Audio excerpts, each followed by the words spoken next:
So I'll now ask Dipanshu to say a few remarks. Dipanshu? Yes, I will, sir.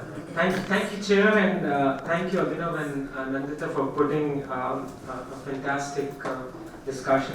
And thank you for everyone being here. It's Sunday afternoon, I understand. Talking about higher education is so I want to start with an image to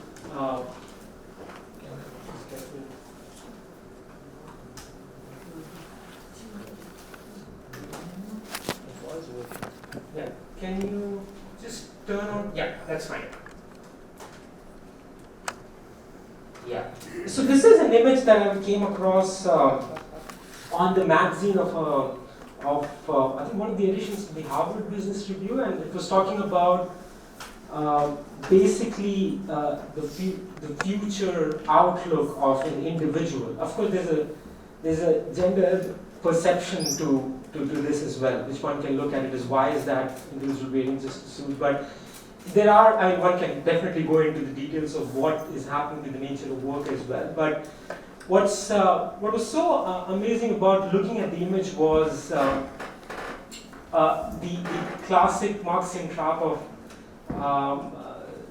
social reproduction displaying so effectively on the individual. But what is missing is the human being himself or herself. And I think that's a powerful imagery to kind of begin and talk about how the BRICS as an acronym can go beyond talking about the economics of relations and interdependence of trade, but by also looking at institutions of what you would call as eminence or excellence, but looking at not the concern of economics of price, but the value of dignity. I think one of the most fundamental questions in economics that we still grapple with is what we constitute or define as value.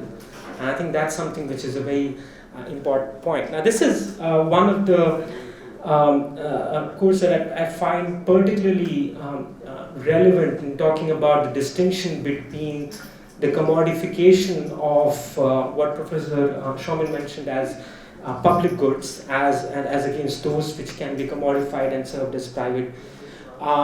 Quickly, in the kingdom of ends, everything has either a price or a dignity. What has a price can be replaced by something else as its equivalent, whereas what is elevated above any price and hence allows no equivalent has a dignity. Any idea who said this? No, not at all. no, This is Immanuel Kant, and talking about basically on what constitutes as something over and above the price is the value of dignity. I think there are four major concerns by my own understanding of how the transition from elementary to secondary to higher education is happening across countries, and particularly in countries like South Africa, Brazil, and India. I'm excluding Russia and China here because some reasons I can discuss it in the question and answer discussion. But for me, I think there is a fundamental departure to be able to see higher education as either a right or to be able to see it as a privilege. And I think the reason for that is because states have not prioritized on looking at higher education as a fundamental need, not only for employability or economic livelihood, but also as something which is important in the individual capabilities that we want to develop as human beings, right? So whether that's a fundamental concern going forward on how states look at it, and there's a political will to see it. Rights have corresponding and correlative duties, and I think higher education has a bit more of a balance to strike there. The second question, because the private sector has acted in the absence or the void created enormously. I mean, India, it's like 70% of contribution of private sector in providing education for most people, as against the public universities which have a very limited capacity to intake students. So what it does is we have adopted the market, and I'm not here to really critique on what the market does or does not do, but it does impose certain externalities, or what you would call as positive effects or negative effects on the society of what we are trying to train people as. are we making them inculcate liberal values of education, or are we really talking and training them as skills that they want to go out in the market and get jobs? I think the objective is both, but I think there are certain extrinsic and intrinsic objectives that education has to be looked at and has to go and be seen beyond a commodity. The third has been echoed out earlier, is challenging, and I'd say education, particularly in the higher context, is a quasi public good, not looked at primarily as a public good because of the feasibility standards or limitations that states like India may have, right? So whether we actually see the future of knowledge, well, we have not developed human intelligence, but we can talk about artificial intelligence at a number of forums. And yes, AI has its significant benefits. I was reading one very simple, very good example yesterday on how bee populations can be looked upon in training and ensuring cross-pollination of crops using AI technology. I think that's where the technologies discussion is important. But if you're talking about teachers being replaced as robots, I think that's a bit far-fetched in the way on how the discussion is going, particularly if you're talking about the BRICS nations that we're looking at. So what are then the constitutive elements of excellence? Now, I think that's where I spend the next 5 to 8 minutes. 5 minutes. All right. So in the progressive realization of excellence, and this is coming from largely the discussion that we have on human rights-based discourse, that there is a progressive realization that you need to move towards. The first major concern is that of equity, and I think that's the major concern that we've been battling with in higher educational standards. But I'm not talking about equality of outcomes here, but I'm talking largely about equality of opportunity. Professor Rensburg mentioned about embedded notions of values, and I think that's a very important point. But I think fundamentally somewhere the challenge for us has been in embracing, embedding, and then empowering. I think no notion of excellence can be considered as complete without embracing everyone, giving them the opportunity. Does it mean that everyone has to be given education in the private university setup that has to be? No, well, you start by teaching and working on very closely as the weakest students. Where Rawls, for example, talks about starting from a very minimalist criteria of least advantaged individuals. I think that's how teaching happens as well. You don't work with the best students at all times. You're starting with students who are finding it difficult to study, and you move it. And I think that's a very important question of benchmarking, which has been, that has to come in, where how you're balancing concerns of equity across social groups and bring that forward.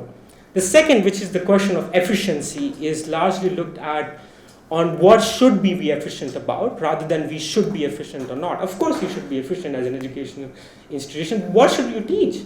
Are you talking about training skills? China has done effectively well as compared to any other nation in training skills of individuals and separating the distance between academia and industry. I think that's one of the biggest advantages and the things to learn from. But in developing individual capabilities to let them to thinking on their own, developing social values that we want them to be considered. One of the basic things I often say is that how limited we discount and give as a value to integrity as something that we want to develop in a student. Most people may be seen as, it's completely okay to cheat if you want to cheat in an exam, right? But that's not something which is there. The third, which is the concern that I think we have to be a little bit more aware of, is now, because there's a huge gap between the private sector participation to public sector participation in delivery of education services, is the concern of elitism, which is something that I think is fundamental to what's happening in the Indian context as well, and a lot of other post-colonial nations. There is a plurality of directions that you need in what we teach and who are we teaching. A class group which has heterogeneity of different members really helps us in shaping class discussions. So as we have with the panel, the different experiences we're bringing to the table really helps us in enhancing a BRICS perspective than anyone who's done work from a secondary perspective. Last point is to be able to, looking at benchmarking standards, and I was trying to understand how, for example, Times Higher Education has looked at. I think the only percentage difference that I felt that is something which BRICS nation as a group can really work on in benchmarking indicators is to give more weightage to teaching. Teaching has to be congruent with values of research. I think it should not be the other way. There is a divided opinion on that, but I think research that is required for social impact has its own importance, but we have teaching institutions that have to be given more importance in terms of a learning environment. You have standards to be set within, so you need an inward to outward approach, which is compatible with international norms, than going the other way around, that somebody else is asking you to produce a particular patented exam, and that's how you're going to have a drug produced out. I'll stop here, and I think we'll have a discussion. Thank you. Thank you very much. So may I invite Dr. Okoronkwo to make your comments, please. Thank you so much for the opportunity to be part of this most diversified panel in the program of today and tomorrow. Which is my name. My friends call me Yuse. When I saw the sitting arrangement, I was like, why didn't you allow me to stay close to my brother? Respond. I'm a Nigerian, he's a South African, and we are African, Mother Africa. Let me have my content, please, on the screen. I will rush it closely. One of the disadvantages of speaking last is that you will not have time. You'll be denied. Second last, so you have to be considered. Okay, you'll be denied a lot of minutes that could have been utilized. Thank you so much. Let it come on, please. I am not speaking from the education background. I'm a lawyer, particularly human rights law and anti-terrorism law. But we are all in the field of academics, and we have something to share. As far as this discussion is concerned. Let me move on, please. Okay.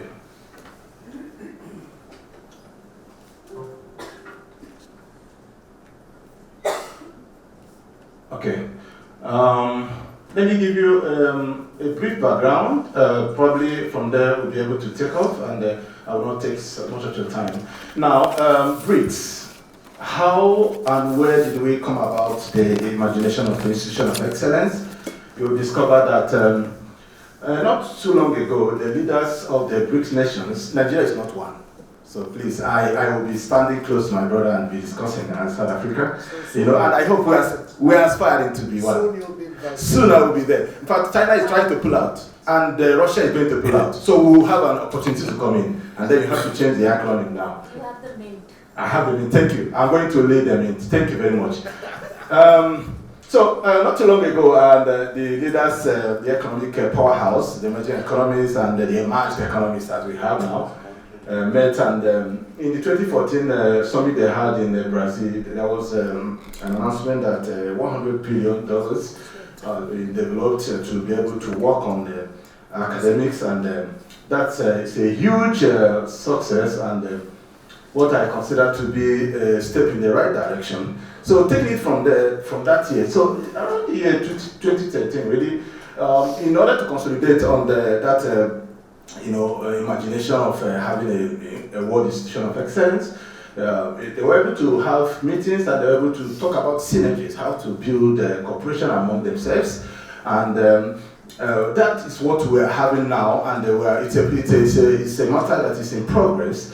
And discovered that 5 years later now, all of us now can really weigh the decisions that we're making, they were made in 2013, and 5 years later in 2018, to what extent can we say that it has been fruitful? And the question now be that, does it mean that those resolutions they had and corporations they agree among themselves only amounted to pouring new wine into an old wineskin? Because if you continue pumping money into an old program, we will go nowhere. You can't keep doing the same thing the same way and expect different results. It's not happening. It cannot happen. Now, what are the BRICS imaginations of Institution of Excellence? Briefly, I will summarize that. These are just new ideas that have been formulated by the BRICS nations. And it goes beyond mere economic empowerment. Like Professor Rosberg has said, that the BRICS should not just concentrate on the economic empowerment and all that. They need to move out. Because if you have an economy that is not sustainable, you don't have the structure that can take it beyond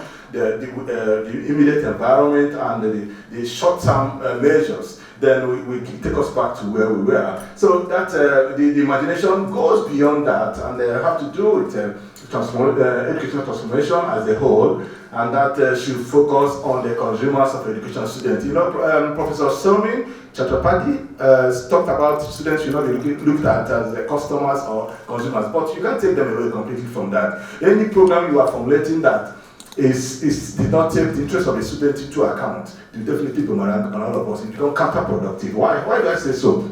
Now, when students are searching for institutions that they would want to attend to advance their career, there are a lot of rationality that comes in, just like customers will rationality in economics to look at the ability of a product to satisfy their needs. Students will look at the institution and then the location, the seat of the institution that they want to attend, especially abroad.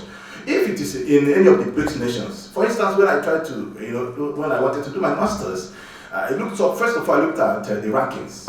Then I looked at, I looked at Russia, they said no. Russia, because of a language issue, no. India, what language do they use in instructions? They say English, fine. Then, if it's an engineering student, for instance, I have my friends that I'm asking to come to India.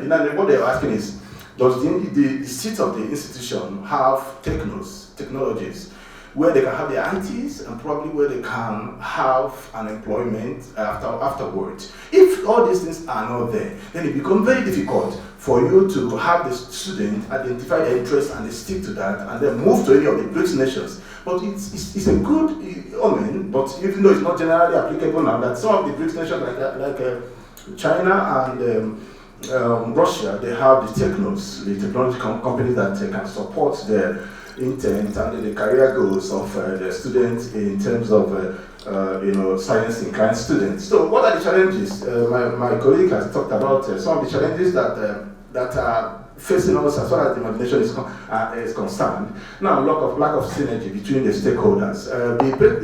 The speaker that came from UGC that talked about the inaugural speech and all that talked about trying to address the concerns raised by the Vice Chancellor on the synergy that we're now having between the regulators and then the other stakeholders, the players, the public sector, private sector divide and all that. It is real. No matter how we try to play it down, it is real. When you have a lot of regulations, it will hamper the development and the aspiration to have world-class universities. So they just need to have a lot of synergy between the stakeholders. And then when you talk about thoughts of tribe, nationalism, and those similar limiting ideology, what I mean by that is that the intake, when you are talking about aspiration to have a world best universities and educational systems in the world, you have to look at what are the ideologies, what are the criteria we use in student faculty recruitment. If it is not based on merit, then it will become an oxymoron. It's become contradictory. That you are aspiring for excellence, but then you are allowing quota system, you are allowing tribalism, hatred, you are allowing nepotism and corruption to erode the recruitment of the best hand anywhere you can find them, anywhere in the world. So there's need to have, to checkmate those challenges that are inherent in the system, in and out of having the best hand that can manage the education system. Now, talk about national languages. If an institution, if you look at the world-class universities we have today, most of them are English-speaking. Look at them closely. Look at apart from China, yes, of course, the language of instruction is some of them are English, some of them are Chinese. But in Russia again, you have the same issue. But look at UK, look at US that are topping this university. This is English speaking. So we definitely, as international students, if we want to go and study abroad, we have to ask, what is the language of instruction? How would I be able to cope? If it's English, then it tops my priority. Then we should not have an undue concentration on publication. Somebody has talked about, my friend Dipanshu has also talked about that. There needs to be a balance between teaching and research. If you focus only on research and leave teaching, then you are not having a balanced program that will be able to take you to an aspire the world-class university that all of us are looking at. Let us not neglect teaching. It's very important. Now, how should, this is the second to my last slide, how should the imagination be, or how is it now? Because you look at it, all the BRICS nations are not equally placed. Now, if you look at it closely, like I was talking about China saying that we are no longer emerging, we have emerged. and Russia also towing the same line. Fine, the remaining three now. Now, how should it be? We should be able to have we should be able to promote a learning environment that celebrates creativity and the curiosity. It should not be a system that only recognizes right and wrong answers. Otherwise, you find that the students they keep growing in that fear that they may not get it right, and then not only that, parents also insisting on high grades. Like I asked for my students, what do you prioritize? Is it the knowledge of the subject or the person of exam? They kept quiet. They were all smiling. I said, tell me. And the other says that if we have the knowledge and we don't pass it, how do we now know? I said, it's not possible for you to have the knowledge and you will not pass your exams. So you should focus on that. So let's have harness their creative innate that are in them, and then allow them to ask both right and wrong questions, so that we'll be able to discover what they have within themselves. The future universities and higher education should be able to develop life experiences rather than just a mere certificate. We talked about, Professor Resbank also talked about universities becoming, certificate industries and all that. It shouldn't be so. For rich nations that are aspiring to have world-class universities, their imagination should go beyond that. Then you should develop practical-oriented courses, design regulations that develop high-value the service sector. Now, how do I achieve that? And then I will thank you after this. Now, achieving imagination entails what? Promotion of good values, fairness, and the human dealings, culture of excellence, and all that. So finally, we have to put our hands together to be able to achieve these goals because they are worth working for. Thank you very much. Thank you very much for this opportunity to present. Thank you very much for this opportunity to present. I largely work, I'm a macro sociologist, and I work with look at large-scale indicators, and also I look at education policy. So Professor Manisha Premium just left, but she mentioned path dependency.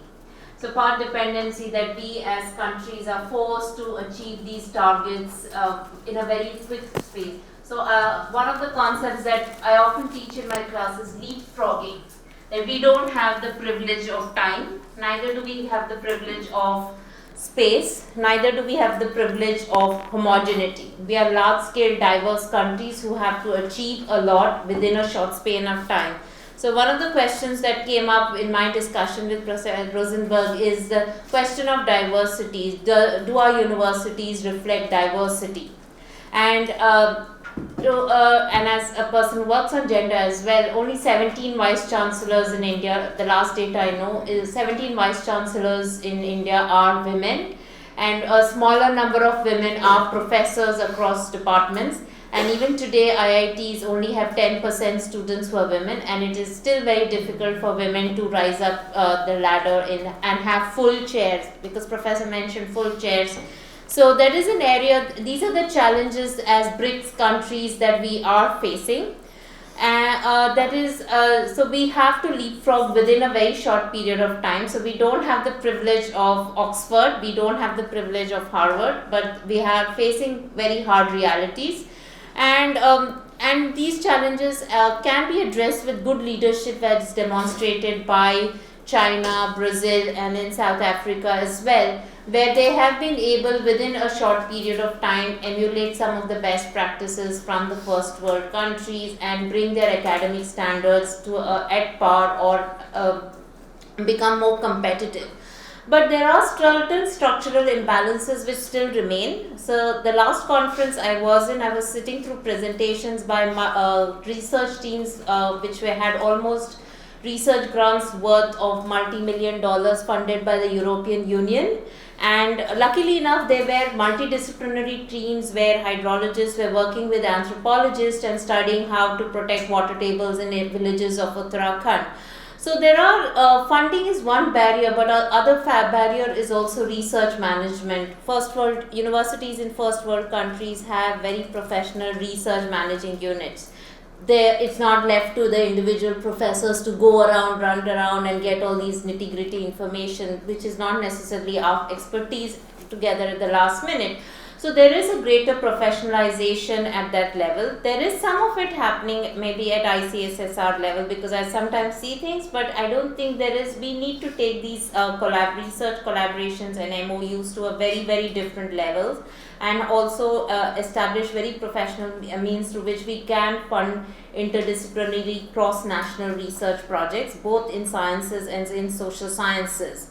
And also, Professor Priyam did not agree with me when I said social scientists work in silos, and I have had this discussion with my colleagues that scientists are forced to work in big teams because they are leading part of multi-million-dollar teams. Whereas in social sciences, we have our own small projects and we work like that. We are not able to work on cross-national projects because of cultural and linguistic barriers that exist between these 5 countries. We don't necessarily have a common language. So breaking these silos and building these networks both at theoretical and practical levels is a real challenge for us to realize our vision, and probably the Gandhi Fund is a great idea. And maybe with like the BRICS Bank, I think we also need a Gandhi Fund where we have more mobility, researcher mobility, teachers mobility and student mobility, and we have also mutual language learning classes and all. So that is actually, that would be a big stepping stone for us, and maybe 10 or 20 years down the line, our research collaborations will look very different. And also other challenge, as Professor Rensburg has already pointed out, that we are living through massive structural changes with 4th industrial revolution, and particularly India faces, along with other countries, but India faces these challenges at a greater level, because which is epitomized by the World Economic Forum's Global Human Capital Index, where India ranked lowest amongst the BRIC countries, primarily because of the quality of primary education and also deployment of human capital and labor force participation. And one of the greatest concerns with human capital formation in India is the quality of education, primary, tertiary. So we have a lot of people with degrees, but most of them are not employable because of the quality of the education is so uneven across the country. So there are a lot of people with engineering degrees, with law degrees, with also we are a country with one of the largest informal economies in the BRICS. So that these are the structural barriers countries like India form, and that's why we need to really synchronize our skills development policies, our higher education policies, skills development and employment, employability issues. And also I think generally the tendency in all these 5 countries is also in the mint countries, I don't want my friend to be excluded, is towards the knowledge economy. And I think generally there has been a massive push in the, like I think Brazil wants to award 60,000 master's degrees and 25,000 doctorates by 2020, and similar with China. And I think India is also following them. So generally the general trend is towards knowledge economy, but there are several limitations, and I think they need to be, we need to address these limitations, and good public policy, as ma'am just said, that it is the key to it, that it is the good public policy which was the key in East Asian development paradigm as well, which will be the key to it. And I think greater synchronization and greater cross-national dialogues will really help, and also a Gandhi Fund. Thank you very much. Thank you, Mostly. How much time do we have?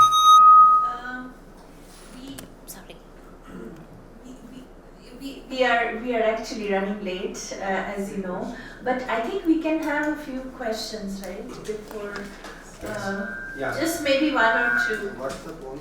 So the next session starts at 3:30, so maybe we can have 1 or 2 questions before the next. All right, so the floor is open for some comments, more participation from others on what we've heard. And thank you for focusing on the word imagination. It occurred, I like that word, it was in the center for questions, but I didn't know quite how to put it across to the panelists, and you served me well in that respect. Thank you. Any? Yes, Steve, burning question? A burning and quick question. The references were made in human capital and the impact of education on that, and the impact of poor primary and secondary education in India influencing outcomes at the university level, critically important. You started, Sudarshan, by referring to Mahbub al-Haq's effort to place Pakistan low with a tactical objective in doing so. The World Bank came out with the Human Capital Index. The Indian government was furious at being ranked 115th and being lowest of all the South Asian countries. Why wouldn't, in this era we're talking about now, of India trying to pull out all the stops to attain world-class status in education, why wouldn't this critical factor that you just pointed at, this critical factor in developing the human capital of Indians through overcoming the obstacles to quality education before university, why wouldn't India rejoice in saying, we were ranked low, let's get with it, let's fix it? What happened to, or was it a defective scale? Just like to get some reactions to that on the human capital We question. take one more comment or question and then I'll have the panelists respond to it. Anyone else? Yes, do come forward and use the mic. I think they have. What's this? So, as Professor Nakre talked about leapfrogging, and we do not have the time, but the reality is that the existing education system in the universities, we have thousands and thousands of teachers, researchers, whatever you call them, who are product of mediocre education system, who are not prepared, who do not know the modern pedagogies, who do not know what is happening in the world of research.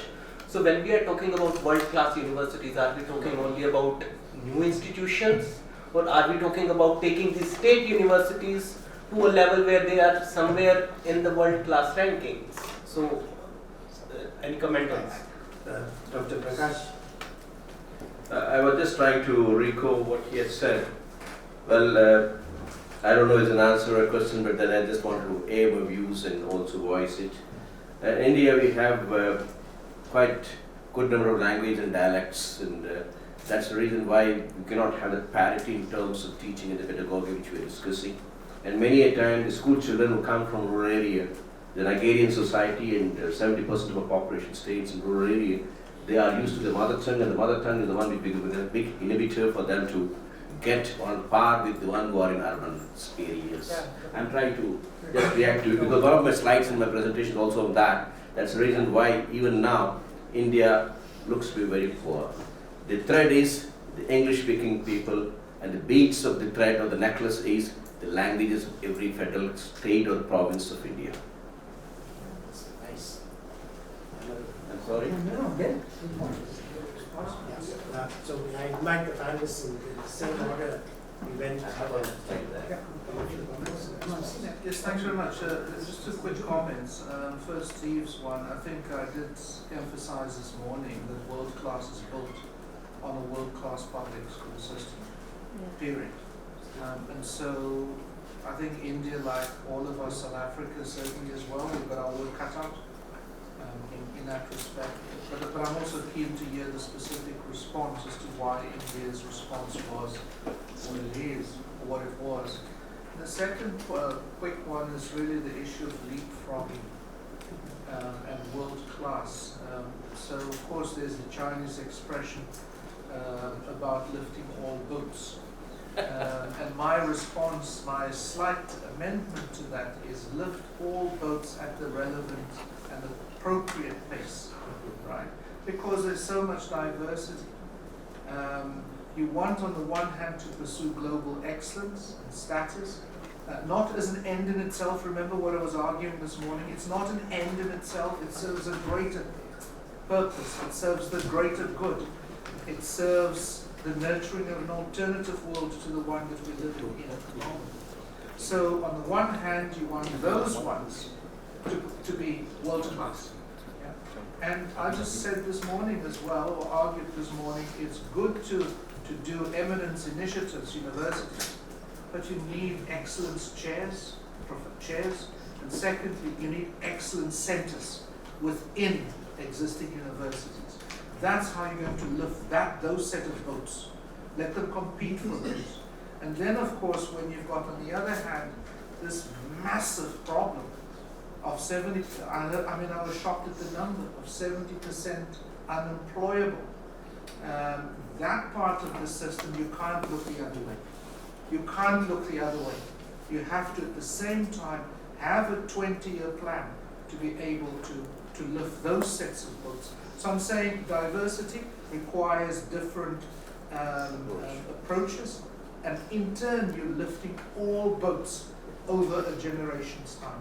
Thanks. Very briefly to the first question raised, I think since 1991 at the initiation of the new economic policy, we have not been spending enough on education and health. We are spending 4% plus, on health 1% plus. It's abysmally low. And the second, whatever, I mean, given the inadequacy of the resources being dedicated for education and health, the second is that the optimum utilization of what we spend. So, as I said, I think the governance is very poor for both government school and private school. Teacher absenteeism is one indicator very often quoted to the extent of around 25 to 30%. I understand the problem with this indicator, but then the government is not willing to spend an additional money when the teachers are being hired and they're being paid at a very low wage, 3,500, 4,500 per month. I mean, I have been to the school where the teachers are not, they don't have the requisite grades or the percentage of marks recorded in the school level to teach. So the best are not joining the teaching, I mean, they're not willing to join the teaching profession. Most of them are in the professional courses, and those who are joining and those who teach and those who are being taught, they are also concentrated on the top, in the pockets of excellence. So it's not percolating down to the foundation. So the foundation is weak. In fact, I was talking to one of my students who is now teaching in some college in a university where the students are completely averse to attend the classes. They don't attend classes, simple. And it has got to do with the low competence that they have. They're afraid of. So they are more interested in going to the coaching classes located across the road, but they're not coming to the classes. And this is nothing specific about a particular state. This is a, I mean, it's not so widespread, but it is something that we should worry about. So, I mean, there are problems therefore at different levels. The best are not teaching, and those who are the good ones are teaching only the good ones. So, I think this problem is very acute. In addition to that, we have a single window teacher. There are 5 classes from 1 to 5, and there's only single teacher in the entire primary school. It's all the rural areas. Yeah. I hope you agree with this. Yeah. That's it. Yeah, no, just quickly, I think one of the basic concerns to echo to Professor Mark's question is, I think when we look at index numbers, I think right now the major issue is of a very lack of honest political humility. I think just to be able to look at numbers just the way they are and try looking at that as a feedback system on current performance, I think that's a major concern right now in the political will. There has been a lack of political will, and then there is inadequate, arrogance of sorts which has come up. That's the most dangerous combination to look at. Health and education is a concern. I think one of the major problems is of looking at demographics. That while we've postponed death, we've not kind of controlled birth. And I think that's the major issue, which is looking at transient issues concerning education. And till the time we don't bring demographics into the concern of looking at human capital development as well, I think it's going to be always a catching up process, inevitably. I think that's something which is always a problem. Okay. Our friend asked a question about whether we are talking about taking over of public universities and privatizing them as a benchmark or a criteria for the aspiration or imagination. No, the answer is no. But both of them need to coexist, and at the same time, the private universities should not be looked at as the commercial ventures. No, it shouldn't. Both private and public sector divide need to collaborate together to be able to achieve the world-class university imagination that the BRICS and beyond are aspiring to have. Now, on language, briefly, you see, international faculty and student ratio happen to be one of the criteria that they are using for the rankings and all that. So it becomes very difficult now to have a national language that will take care of the 5% or more from the rural area now, and excluding the international faculty that will be, faculty and students that will be attracted if we have an international language used today. So we need to have a balance. Yes, sometimes we say that instructions given in mother tongue would enhance the learning capability of the student, especially at their tender age, primary or stages and all that. But then we need to look at this also. If we are talking about national ranking, fine. But if you are talking about international ranking, it's difficult to have a national language. Thank you very much. Well, I think with all the answers, I would like to comment on two parts. One is just now the professor was mentioning about the teachers for teaching the students. In China, we are emphasis more about the undergraduate education. Nowadays, professors are talking about need to increase the salary of the teachers for teaching undergraduate students. Because before, teachers usually they emphasize more on the research, so they don't give more attention to the teaching. And so that the student will not have the interest to attend the class. Even though we force them to attend the class, it will be no use. Now, if you, in China, we have two evaluate systems. One is for the teachers who only teaching, the professor only teaching.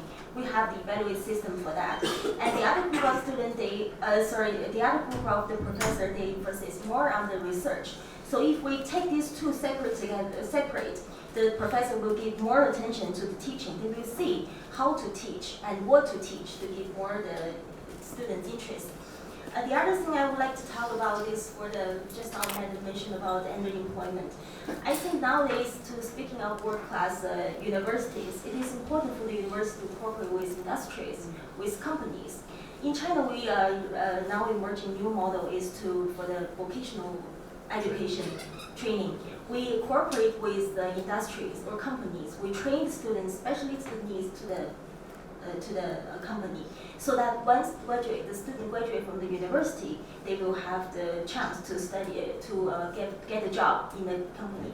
And now we are promoting. We already have this new workshop in Chennai, which cooperated by Indian University and Chinese University and Chinese company in India, so that the Chinese university give the skill, the training, the skills, the equipment.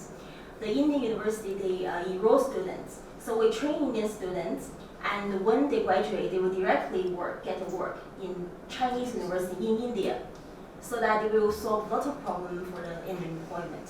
So these two I want to. Very good. So that's a very optimistic note to conclude this session. So thank you very much. There's some tea, and we'll reconvene in 15 minutes.